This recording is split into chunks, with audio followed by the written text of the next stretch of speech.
Okay. Hello again, everybody.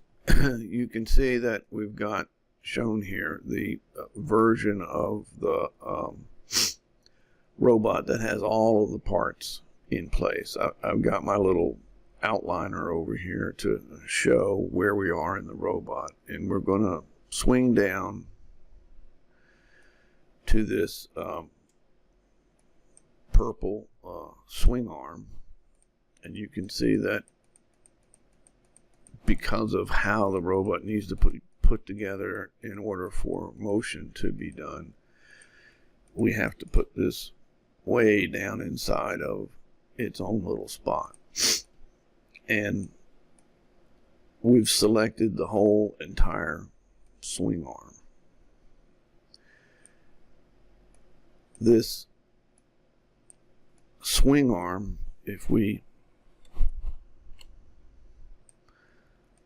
look, you can see that the arm part of the swing arm goes down and is attached by means of universal type joints over to a connection point on the portion of the upper arm that rotates.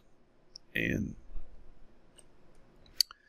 this swing arm is attached to this support structure, so that when this piston extends or retracts itself, it moves this swing arm around this rotation point. And we can show that by picking our rotation tool, and now we're rotating this swing arm back and forth. And obviously we just rotated it, but the piston is actually the source of power that will move this swing arm. And you may say, well, why are we using pistons? And of course, we have made this a piston robot because we think pistons are the right structure for providing power to a robot, where we're attempting to have the robot look like and act like a human being. This entire structure is actually technically referred to as a hydraulic cylinder. The hydraulic cylinder has an end cap on each end. It has a cylinder.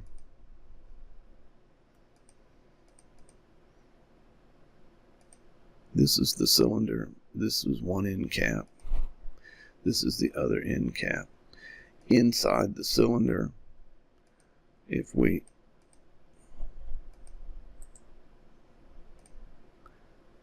took the cylinder and made it go away.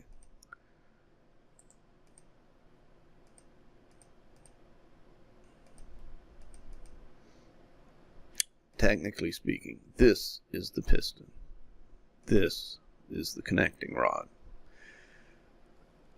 What we've found for most people is when they look at this structure,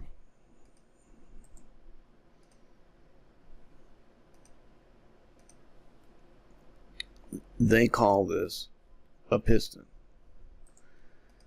And I don't mind calling it a piston, even though technically its real name is a hydraulic cylinder.